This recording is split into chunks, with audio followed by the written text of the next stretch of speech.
Hello everyone, this is Pranjal and you are watching Pathshala Rishikesh. तो हम बात कर रहे हैं सीसेट प्रीलिम्स की, यूके पीएससी की, और आज है हमारा 15 डे। तो अभी तक हमने 14 डेज में जो भी लेक्चर किए हैं उन्हें आप दोबारा भी देख सकते हैं। दोबारा देखने से और कुछ नहीं, बस जो कॉन्सेप्ट आपने पढ़े हैं वो और रिफाइंड होंगे, चीजें दिमाग में ज्यादा देर तक रहेगी। और जब आप उन्हें दोबारा देखें तो 2x स्पीड के साथ देखें। इसके बाद अब जो हमारा ये 15 डे है, आगे जो करेंगे कुछ दिन तो हम वही चीजें रिवाइज कर रहे होंगे ताकि आप रिदम में रहें, और कुछ नए नए चीजें भी लेके आते रहेंगे ताकि आपको अगर एग्जाम में कुछ एक्स्ट्रा मिलता है तो आप उसे देख के बिल्कुल भी ना घबराएं, और एग्जाम तो निकल ही रहा है, ये मैं प्रांजल कर्नाटक आपसे कहना चाह रहा हूं। तो अगर आपने अभी तक हमारा चैनल सब्सक्राइब नहीं किया है तो कर दीजिए सब्सक्राइब, क्योंकि ये 15 दिन तक का तो सफर हमारा साथ में रहने वाला ही है। चलिए आगे देखते हैं। क्वेश्चन कुछ इस तरह से आपके पास कि किसी कूट भाषा में, तो जैसी कूट भाषा आई तो आपको समझ में आ गया कोडिंग डिकोडिंग से रिलेटेड ये सवाल है। और इसमें आपसे पूछ रहा है, क्या पूछ रहा है देखते हैं कि 567 का अर्थ है black tall man, black tall man, और 859 का मतलब है कर्ली ब्लैक हेयर। तो दोनों लाइन को पढ़ के आपको मालूम चला कि दोनों में ब्लैक है, इसमें भी ब्लैक है और इसमें भी ब्लैक है। ब्लैक के लिए दोनों में जो नंबर यूज हो रहा है वो है 5, दोनों में केवल 5 कॉमन है, देखो कुछ और कॉमन नहीं है, तो ब्लैक के लिए हो गया 5। इसके बाद आपने पढ़ा कि 167 का अर्थ है फैट टॉल मैन, तो 6 कॉमन दिख रहा है हमें इसमें और इसमें, तो हमने कहा 6 कॉमन है। इस तरह से बॉक्स से डिनोट कर लेते हैं 6 को, और दोनों लाइंस को अगर आप देखेंगे तो दोनों में टॉल कॉमन है। दोनों में क्या कॉमन है, तो आप कहेंगे टॉल के लिए हो गया 6। अगर आप दूसरे और तीसरे को दोबारा देखें तो आपको कुछ भी और कॉमन नहीं दिख रहा है। ओहो, इसमें टॉल मैन दोनों है, 6-7 और 6-7 दोनों कॉमन है, 6-7 और 6-7 दोनों कॉमन है। आपसे पूछ रहा है कि 1 के लिए क्या कोड होगा, तो आपने कहा टॉल मैन के लिए तो हमें मालूम चल गया 6-7 है, इट मींस 1 के लिए केवल और केवल फैट बचा हुआ है, तो फैट ही क्या हो जाएगा, कोड हो जाएगा। इस तरह से आप ये क्वेश्चन कर सकते हैं और हमने कर लिया। ठीक है, चलिए अगले सवाल की तरफ चलते हैं। अगला सवाल ये रहा आपके पास, अपनी कक्षा में शालिनी का रैंक ऊपर से 7वीं है, तो ऊपर से बोले तो लेफ्ट से ले लो, नीचे से 27वीं है तो 7वीं ऊपर से है, और नीचे से 27वीं है तो 27वीं का मतलब ये हो गया। कक्षा में कुल कितने विद्यार्थी हैं, ये सवाल शायद इतनी बार कर दिया होगा हमने कि आप कर करके थक गए होंगे, मगर मैं एक बात कह रहा हूं कि यही सवाल जब एग्जाम में आपको दिखेंगे इस तरह के सवाल, तो आप कहेंगे कि सही किया कि हमने ये कर लिया था। तो आंसर हो जाएगा 33। आगे बात समझ में। चलिए अगले सवाल की तरफ चलते हैं। अगला सवाल ये रहा। जब भी आप इस तरह के क्वेश्चंस को देखें तो मैं बार बार आपसे कहता हूं, आपको जो छोटे नंबर्स है ना उन पे फोकस करना है, बड़े नंबर्स के साथ आप डरते हो।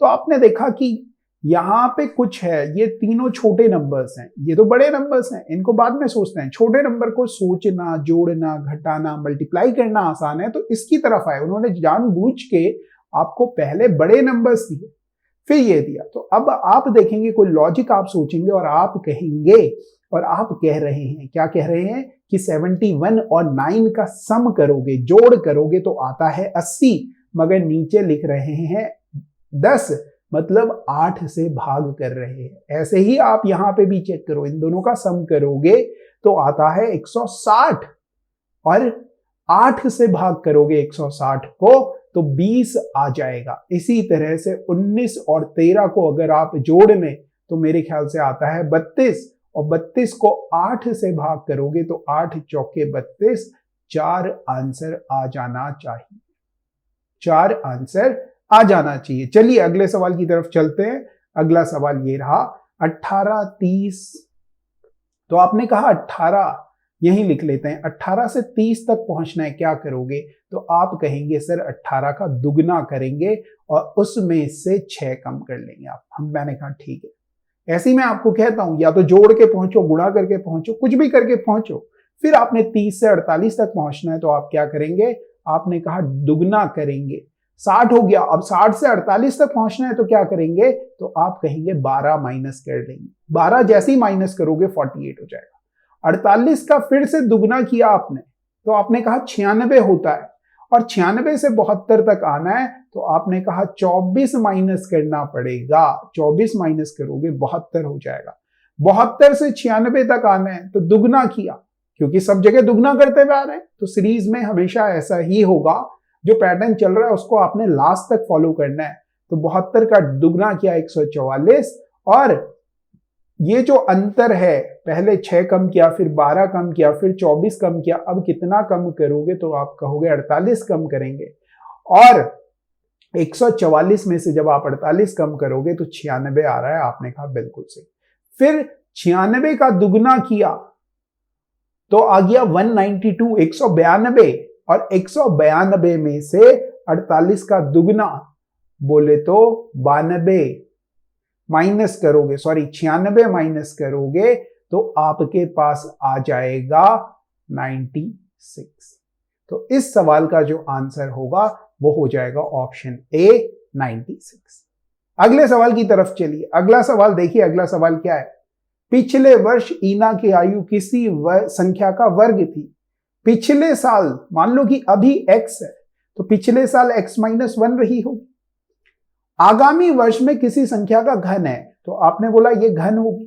तो आपको बस ये देखना है कि कोई ऐसा नंबर जो कि एक घटाएं तो वर्ग हो जाए और एक जोड़ें तो घन हो जाए। तो आप कहेंगे सर ऐसा नंबर आपको पता है, वो होता है 26। 26 में से अगर आप एक माइनस करते हो तो हो जाता है 25, और 26 में आप एक जोड़ लेते हो तो हो जाता है 27। तो आप कहेंगे हाँ समझ में आ रही है बात कि किस तरह से ये सारी घटनाएं घट रही हैं। फिर आपने सोचा उससे आगे आने वाले कम से कम और कितने वर्ष का अंतर करना होगा कि उसकी आयु पुनः किसी संख्या का क्या हो जाए, घन हो जाए, बोले तो क्यूब हो जाए। तो आप कहेंगे कि 26 अभी आयु है, 26 में क्या 10 जोड़ेंगे तो 36 होता है, क्या ये घन है, आप बोलेंगे नहीं। 20 जोड़ेंगे तो 46 होता है, क्या ये घन है, आप बोलेंगे नहीं। फिर आपने कहा 38 जोड़ेंगे, कम से कम कह रहा है इसलिए हम छोटे नंबर से स्टार्ट कर रहे हैं, ठीक है ना। 38 जोड़ेंगे, 38 जैसे ही आपने जोड़ा तो ये मेरे ख्याल से 64 हो रहा है, जो कि घन होता है, 4 का घन हो जाता है, और आंसर हो जाएगा आपका तीसरा 38 वर्ष। आई बात समझ में। चलिए अगले सवाल की तरफ चलते हैं। अगला सवाल कुछ इस तरह से, जब भी आपके पास इस तरह की फिगर आए ना, तो मैं एक बात आपसे हमेशा कहता हूं कि आपने इंस्ट्रक्शन, निर्देश सही से पढ़ने हैं। त्रिभुज तो दिए हुए हैं, समान के समूह के द्वारा निर्मित निम्न चित्र में सम चतुर्भुजों की संख्या बताओ। ये पढ़ना मत भूल जाना मेरे प्यारे दोस्तों कि वो दे तो त्रिभुज रहा है मगर उसके अंदर आपसे सम चतुर्भुज पूछ रहा है। और सम चतुर्भुज क्या होता है, एक ऐसा चतुर्भुज जिसकी सारी भुजाएं बराबर हों, सम चतुर्भुज होता है, उसे कहेंगे सम चतुर्भुज।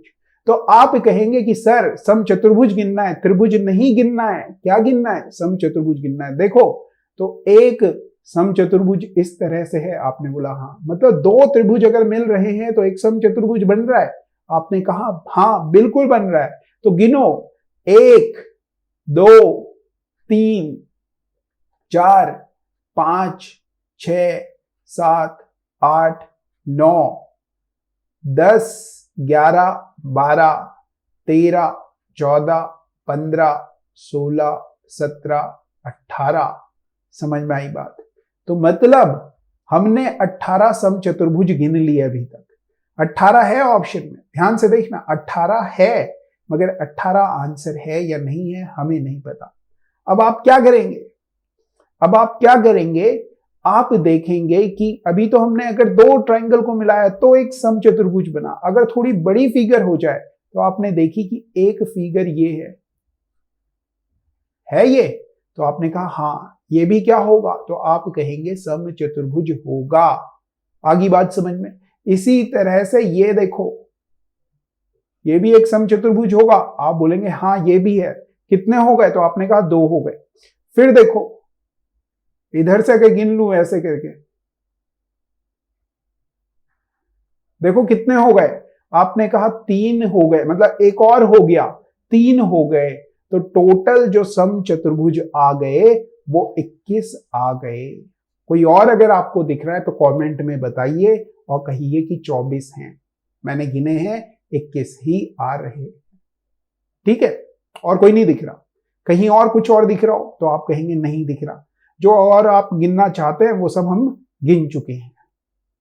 अगला देखिए जी, अगला देखिए। और अगला जब आप देखने जाते हैं सवाल, बहुत प्यारा सवाल था ये, और इसलिए भी इंपॉर्टेंट हो जाता है क्योंकि अक्सर इस तरह के, जो पिछला सवाल था उसमें त्रिभुज ही पूछ रहा होता है, मगर उन्होंने यहां पर आपके साथ खेलने की कोशिश की है। तो आपने दिशा निर्देश सही से पढ़ने हैं। त्रिभुज पूछ रहा है, समचतुर्भुज पूछ रहा है, क्या पूछ रहा है वो जरूर पढ़िए। ठीक है, चलिए अगले सवाल की तरफ चले। अगला सवाल कह रहा है कि एक्स वाई जेड किसी कार्यखंड को 9, 18 और 24 दिनों में कर देते हैं। तो ए करता है 9 दिन में, बी करता है 18 दिन में और सी करता है 24 दिन में। मैं कहता हूं कि इस तरह से लिख लो हमेशा, जितने भी दिन में करते हैं। उन्होंने एक साथ मिलकर कार्य करना आरंभ किया। तो जब भी आपके पास इस तरह से आए तो आपने इन सब का लॉस ऑफ या एलसीएम ले लेना है और उसे टोटल वर्क मान लेना है। तो आप कहेंगे 24 दूनी 48, 24 तियां 72, तो 72 आपका एलसीएम हो जाएगा। 9 8 72, 18 चौके 72 और 24 तियां 72। ये हो गया टोटल वर्क। क्या हो गया? तो आप कहेंगे टोटल वर्क हो गया। ये क्या हो गया? 8 4 3, तो आप कहेंगे एक दिन का वर्क, एक दिन का काम। एक दिन में कितना काम कर रहा है? 8 काम कर रहा है। 9 दिन तक अगर काम करेगा तो 72 काम कर लेगा। बी कितना काम कर रहा है? 4 काम कर रहा है। 18 दिन तक काम करेगा तो 72 काम कर लेगा। सी 3 काम कर रहा है एक दिन में और 24 दिन तक काम करेगा तो पूरे 72 काम कर लेगा। तो इस तरह से आपने ये सारी चीजें बना लेनी। इसके बाद सवाल की तरफ चलना है। उसने क्या कहा? उन्होंने एक साथ मिलकर कार्य करना प्रारंभ किया, किंतु y और z ने कार्य पूर्ण होने से क्रमशः 3 और 2 दिन पूर्व कार्य छोड़ दिया। तो आपने देखा y कितने दिन पहले जा रहा था? y तो अरे ये तो x y z थे ना, x y और z। हाँ, ये भाई साहब 2 दिन पहले, 3 दिन पहले जा रहे थे y, और जो z हैं वो 2 दिन पहले जा रहे थे। y जो हैं वो 3 दिन पहले जा रहे थे और जो z हैं वो 2 दिन पहले जा रहे थे। बस ये आपने ध्यान में रखना है। और जैसे ही उसने कहा 2 दिन और 3 दिन और 2 दिन पहले जा रहे थे, तो एक बात मेरी याद रखना, मतलब y का काम पहले खत्म हो रहा था, उसे जाने मत दो। वो जाना चाहता है, वो कह रहा है कि मेरा काम खत्म हो गया, जाने दो मुझे, जाने दो, मगर आप उसे जाने मत दो। आप उसे कहो कि तेरा काम 3 दिन पहले खत्म हो रहा है, कोई दिक्कत नहीं, हम तुम्हें 3 दिन का काम दे रहे हैं। तो आप क्या करो, एक दिन y 4 काम करता है तो 3 दिन में कितना काम करेगा? तो आप कहेंगे 12 काम आप जोड़ दो टोटल वर्क में। अब वो जा नहीं पाएगा, उसके लिए ये 12 काम बच गया। इसी तरह से अगर आप सी को देखें तो वो 2 दिन पहले जा रहा है, एक दिन में 3 काम करता है तो 2 दिन में कितना काम करेगा? तो आप कहेंगे 6 काम करेगा। इनको अगर आप जोड़ें तो 84 और 6 90 टोटल वर्क हो गया। और 90 जो ये टोटल वर्क है, ये 8 4 12 और 5 12 और 3 15 हो गया। 15 के हिसाब से 90 काम करना है तो तीनों को मिलके 6 दिन काम करना होगा। तीनों को कितने दिन काम करना होगा? तो आप कहेंगे 6 दिन काम करना होगा। ध्यान से समझना, यहां पे बात प्यारी सी बात है, तीनों को 6 दिन काम करना होगा। मतलब x तो पूरे 6 दिन काम करेगा, मगर जो y है वो 3 दिन पहले जा रहा था, मतलब 3 दिन ही काम करेगा। और जो z है वो 2 दिन पहले जा रहा था, का मतलब हो गया वो 4 दिन ही काम करेगा। कहानी ये थी बेसिकली। हमने सवाल को अपने हिसाब से मोल्ड कर लिया, इतने दिन काम करेगा। अब आपने देखा कि जो आपसे अनुपात पूछ रहा है, पूर्ण हुए कार्य में y के सापेक्ष z के योगदान का अनुपात बताओ। y के सापेक्ष, y to that of z in the completed piece of work, what is the ratio of the contribution of y to that of z? अच्छा, y और z का रेशियो बताओ। तो आपने बोला वाई ने 3 दिन काम किया जबकि जेड भाई साहब ने 4 दिन काम किया। उनके कामों का अनुपात अभी नहीं आया, ये तो उनके दिनों का अनुपात है, कितना काम करते हैं। एक्स भाई साहब तो आप कहेंगे 4 काम करते हैं तो 4 से गुणा करो, एक दिन में 4 करते हैं तो 3 दिन में 12 काम करेंगे। जेड भाई साहब 3 काम करते हैं तो 3 काम करेंगे मतलब 12 हो जाएगा। मतलब अनुपात पूछ रहा है उनके कामों का, उनके कामों का। अगर दिख नहीं रहा है तो देख लो, दिख रहा है, क्लियर हो रहा है, साफ साफ दिख रहा है, ठीक है। चलो आ जाओ, तो इनके कामों का अनुपात आ गया 1:1, 1:1 आ गया। चलो आप इसे देख लो सही से कि इनके जो कामों का अनुपात है वो 1:1 आ गया।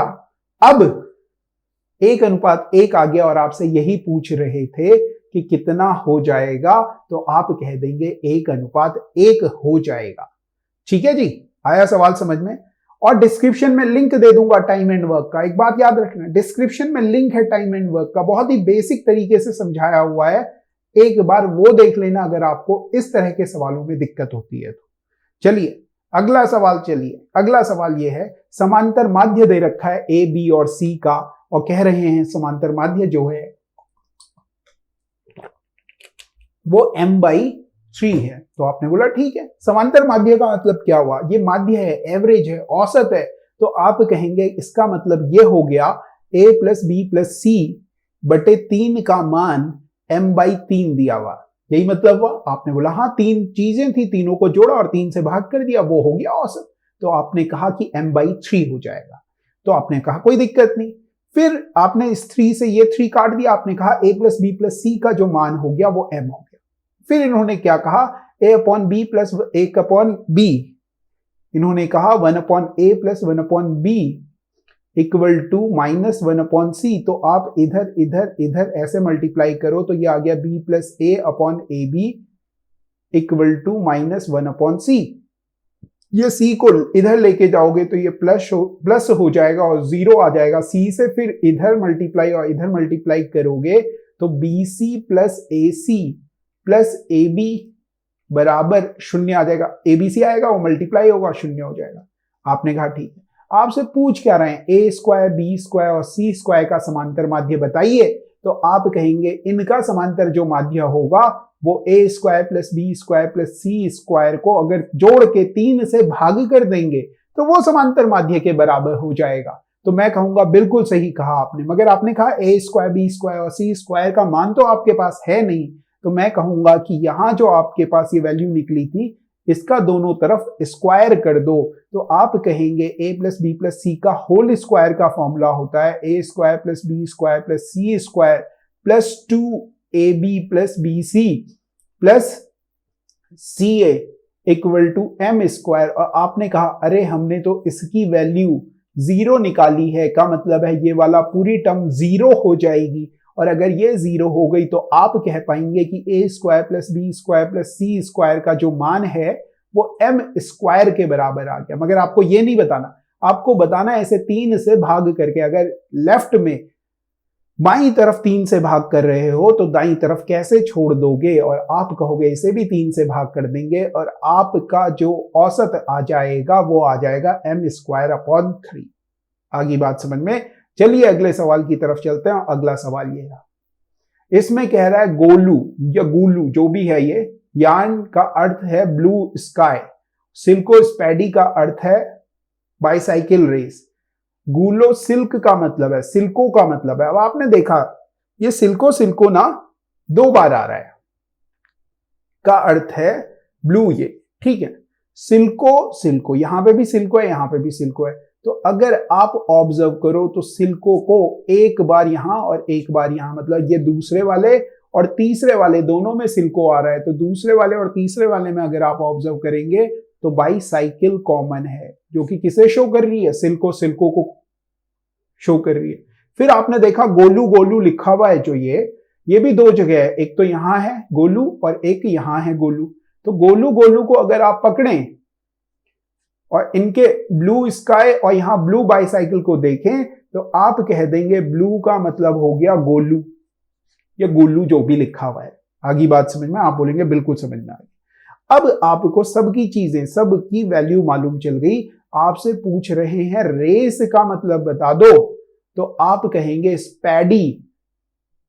रेस है तो ये दिख रही है आपको रेस, रेस मतलब हो जाएगा स्पैडी। स्पैडी तो स्पैडी वाला कोई है तो आप कहेंगे दूसरा, और चौथा हो गया रेस का मतलब तो स्पैडी हो गया। और फिर आपसे कार की बात कर रहे हैं तो आपने देखा कहीं कार लिखा है क्या, तो आपने देखा कि कार कहीं नहीं है मगर सिल्को लिखा है, और सिल्को आपको पता है कि बाईसाइकिल के लिए यूज करते हैं, तो ये तो बाहर हो जाएगा। कई बच्चों को मैंने देखा कि वो बोलते हैं इसका तो दिया ही नहीं था आपने, कैसे वो लोग कह दिया। इस तरह से हम कह देंगे कि ये आंसर हो जाएगा। आगे बात समझ में, क्योंकि स्पैडी स्पैडी दोनों ऑप्शन में आना चाहिए था, ठीक है कोई दिक्कत नहीं, मगर हमें कार के लिए कोई कोड नहीं दिया हुआ था। सिल्को का कोड हमने ऊपर क्वेश्चन में देखा तो हमने पाया कि सिल्को कह रहे हैं बाईसाइकिल के लिए, मतलब ये तो नहीं होगा। रेस बाईसाइकिल होता तो स्पैडी सिल्को होता, मगर स्पैडी वोलो हो जाएगा क्योंकि कार का कोई और है नहीं। आगे बढ़ जाइए। चलिए अगला क्वेश्चन ये रहा आपकी स्क्रीन पे, और बहुत ही प्यारा क्वेश्चन है। मैं बार बार आपसे कहता हूं जब भी आपके पास इस तरह के क्वेश्चन आए तो आपको जो आता है ना आपने उस पे करना है। क्या कह रहा है, कितने वर्ग हैं, वर्ग में केवल वर्ग गिनने, ये याद रखना। देखो आपने कहा कि सर इसके गिन दूंगा, जो सिखाया है उसके गिन दो, तो आप कहेंगे 1 2 3 1 2 3। तो हमने कहा था ये सर्कल जो स्क्वायर वर्ग जो बनाया है इसके वर्ग आप गिन सकते हो, तो आप लिखेंगे 3 गुणा गए 3 प्लस 2 गुणा गए 2 प्लस 1 गुणा गए 1, मतलब 9 4 13 और 1 14। 14 वर्ग आ गए इसके अंदर, बाहर वाले गिन रहे हैं 14 के बाद 1 2 3 4 4 ये आ गए, फिर 5 6 7 8 आ गए, फिर आपने कहा 9 10 11 और 12 12 ये हो गए, और एक जो बड़ा वाला है 13, समझ रहे हो, तो आप कहेंगे 13 ये और हो गए, तो 14 और 13 27 हो गए। इस तरह से आप इसे काउंट कर सकते हैं। कोई ज्यादा टाइम नहीं लग रहा, ये तो आपको गिनवाने में टाइम लगवा रहा हूं मैं, अदरवाइज बिल्कुल भी हार्ड क्वेश्चन नहीं है। और जब तक गिनोगे नहीं ना तब तक प्रैक्टिस भी नहीं होगी कि कैसे गिनना है। बहुत ही प्यारा सा सवाल है, इस क्वेश्चन के आने के पूरे पूरे चांसेस हैं।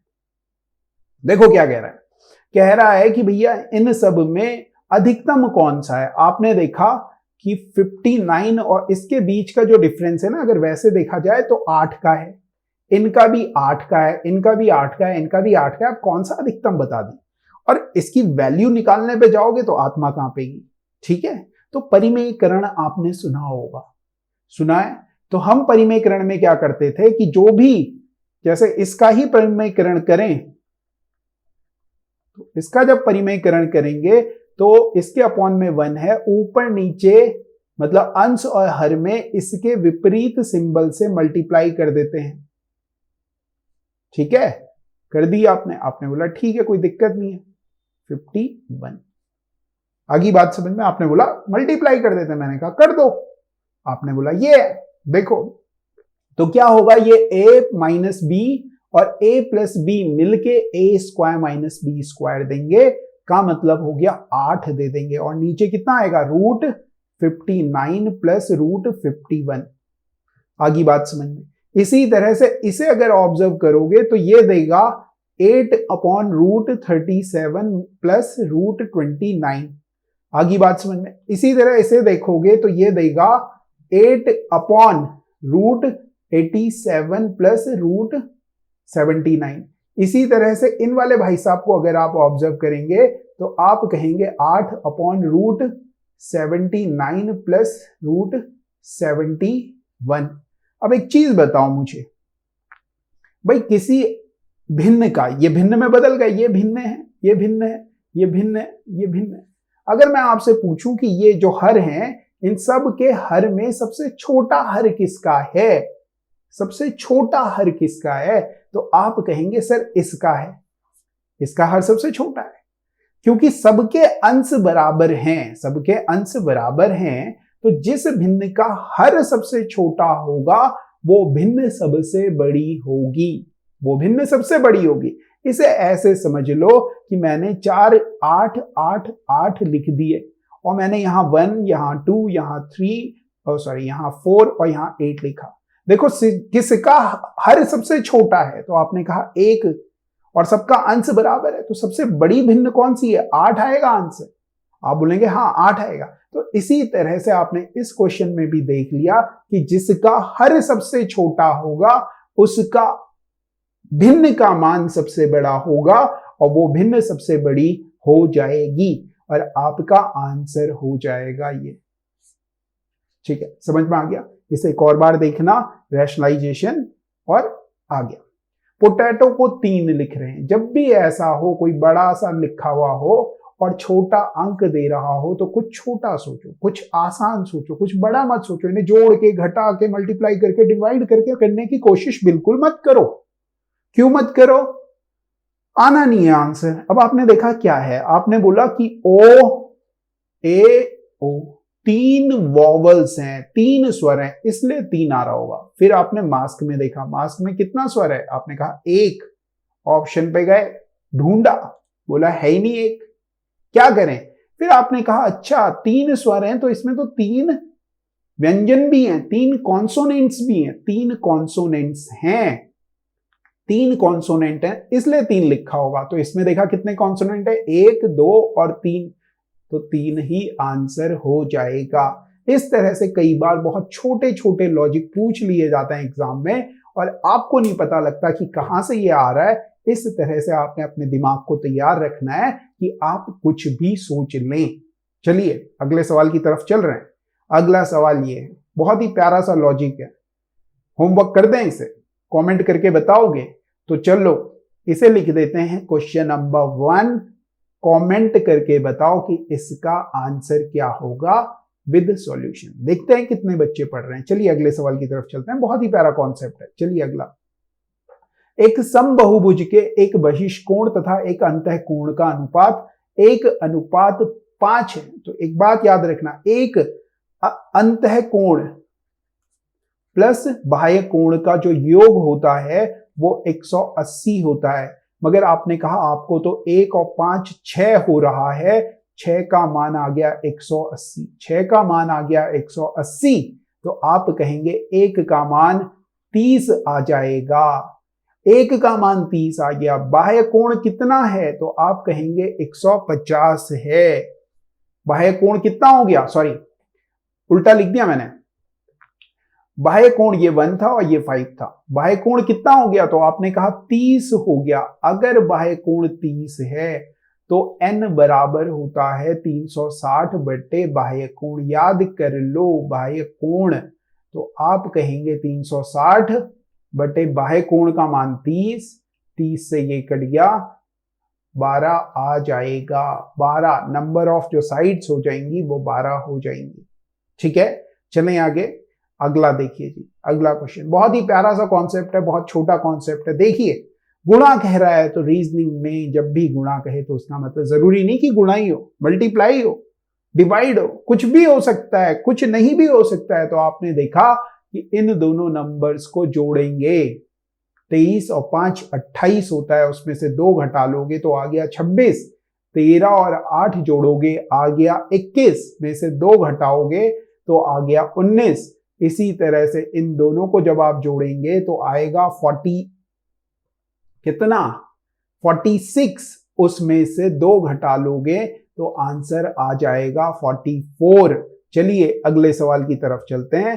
अगला सवाल ये रहा आपके पास, एक परिवार की, देखो डीआई हमने कल ही की थी, उसी पे बेसिक सवाल है। मन तो कर रहा है कि छोड़ दूं आपके लिए, मगर चलो कर लेते हैं।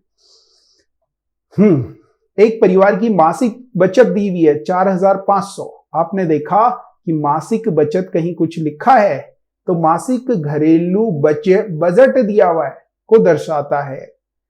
ठीक है, अब इसमें बचत बोले तो सेविंग दे रखी है। आपने बोला एफ को बता रहा है, एफ का मान देखो कितना है। अब आपने बोला अरे हमने कल बात की थी कि ये जो पाई चार्ट आता है इस पूरे की वैल्यू कितने परसेंट होती है, 100 होती है। एफ का मान नहीं दिया हुआ है तो आप सबको जोड़ेंगे। आपने कहा 20 20 40 और 20 60 और 10 70 और 10 80 और 5 85, मतलब एफ का मान आ गया 15%। मैंने जैसे जोड़ा ऐसे आप भी जोड़ सकते हैं और देखना है इसे। तो 15% एफ का मान दे रखा है, 15% का मान दे रखा है 4500। तो 15 तिया 45, मतलब 1% का मान आ गया 300। 1% का मान आ गया 300। तो आपसे मासिक क्या पूछ रहा है, आय पूछ रहा है। तो ये पूरा आय ही है, मासिक आय ही है, पूरा का पूरे की बात कर रहा है। तो आय आप कह देंगे 100% का मतलब 30,000 हो जाएगा। आई बात समझ में? चलिए अगले सवाल की तरफ चलते हैं। बहुत ही प्यारा सा सवाल है और मैं अक्सर आपसे कहता हूं कि जब भी आपको बड़े नंबर दिखे ना तो लॉजिक बहुत छोटा होगा। नंबर बड़े, लॉजिक छोटा, लॉजिक छोटा, बड़े नंबर, या छोटे नंबर तो लॉजिक बड़ा। देख नहीं पाओगे वहां पे। देखिए तो आप क्या पा रहे हैं, आप देख रहे हैं कि भाई 1 के बाद 2 आया, 2 के बाद 3 आया, 3 के बाद 4 आया, 4 के बाद आएगा 5। इसी तरह 0 के बाद 2 आया, 2 के बाद 4 आया, 4 के बाद 6 आया, 6 के बाद आएगा 8। 3 के बाद 4 आया, 4 के बाद 5 आया, 5 के बाद 6 आया, अब आएगा 7। 9 के बाद 7 आया, 7 के बाद 5 आया, 5 के बाद 3 आया, अब आएगा 1। तो ऐसा कोई ऑप्शन है तो वो आंसर हो जाएगा। अगले पे चलिए और अगले को देखिए। बहुत ही प्यारा सा है।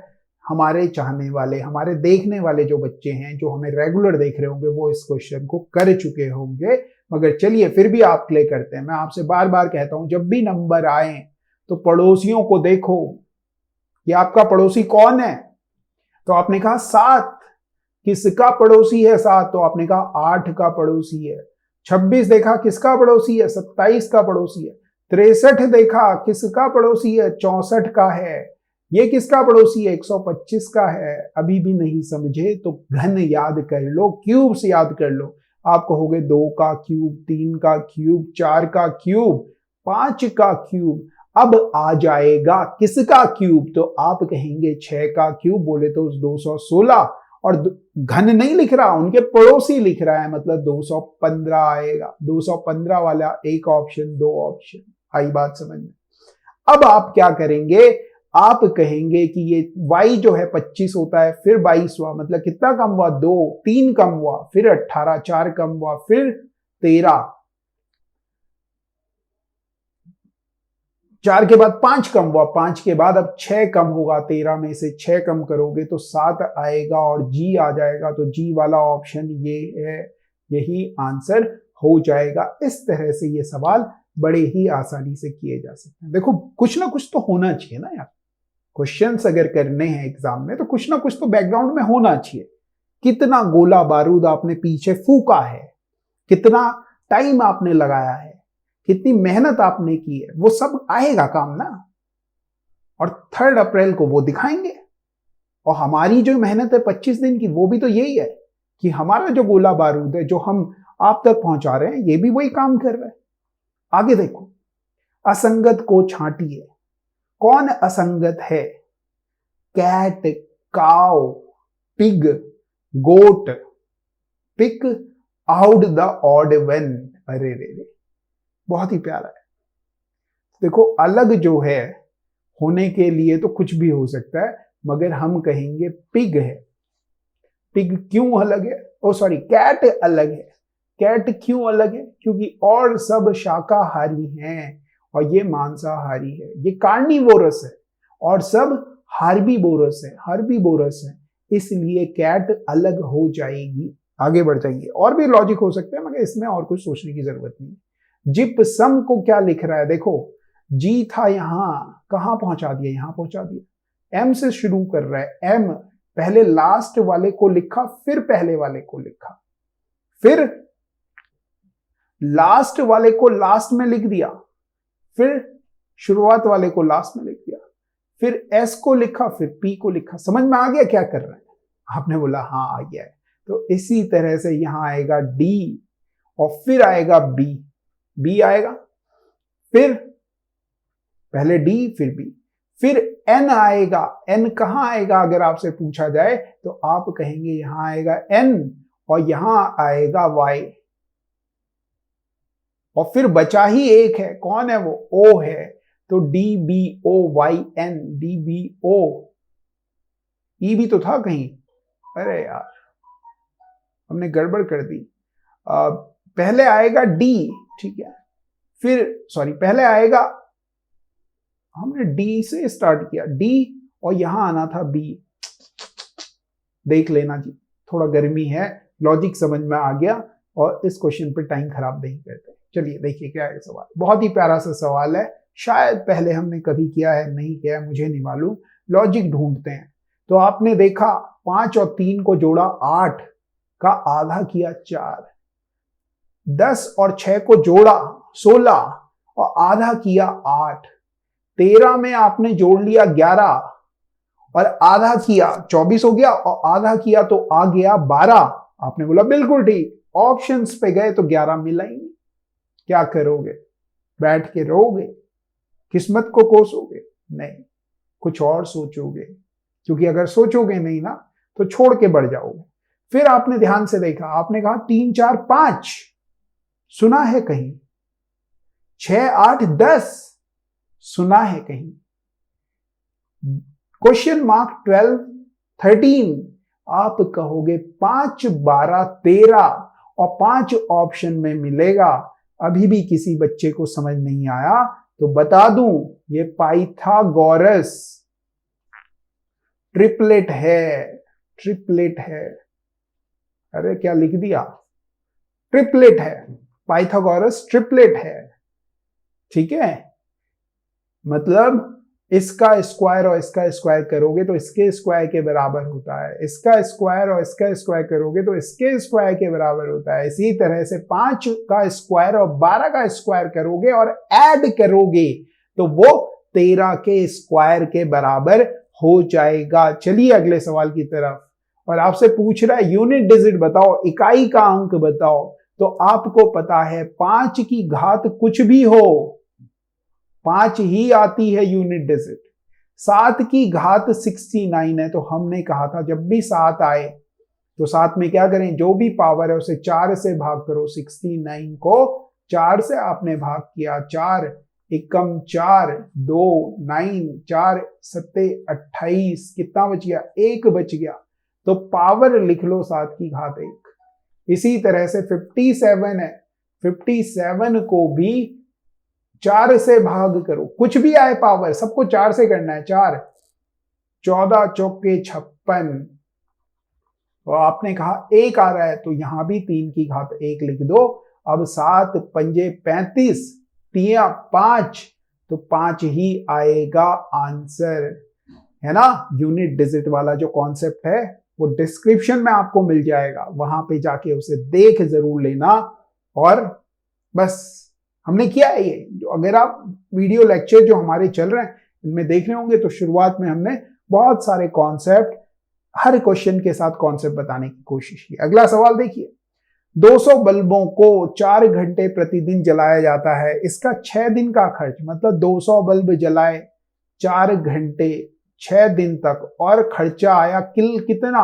40 रुपए। बताओ 200 बल्ब जलाए तो कितने बल्ब, आप बोलेंगे कितने बल्ब, हमें नहीं मालूम, X बल्ब जलाएगा, 3 घंटे प्रतिदिन जलाए और 15 दिन तक जलाए तो खर्चा आ जाए कितना? 48 रुपए आ जाए। इस तरह के सवाल, एक एक नियम का सवाल हो गया ये। सीधे आप क्या करेंगे मुझे भी नहीं पता है, ऐसा कह दूं, ऐसा कह दूं। जब भी ऐसे ही हो तो ये एक एक नियम का सवाल हो गया ना, कि इतने पे इतने का खर्चा है तो इतने पे कितने, 48 का है, मतलब ये X का मान निकालना है आपने।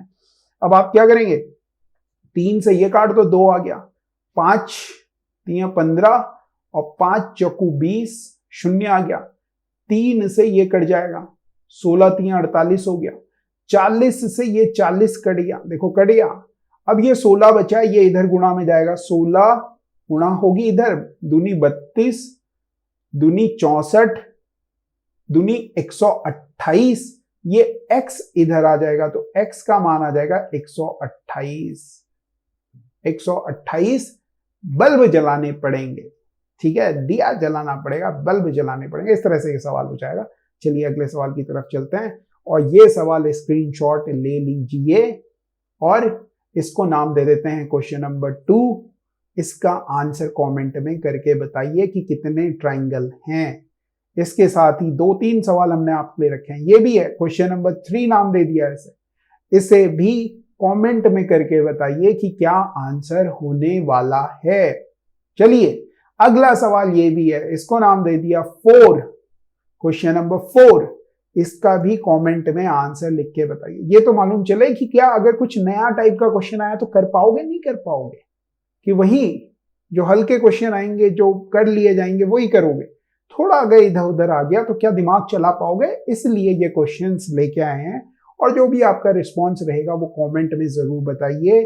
वीडियो पसंद आ रही है तो कीजिए लाइक, कमेंट, शेयर और सब्सक्राइब जरूर कीजिए, क्योंकि आगे भी इसी तरह के और वीडियोस हम लेके आते रहेंगे। और पढ़ते रहो, करते रहो, पेपर बहुत जल्द होने वाला है। Thank you very much, have a nice day.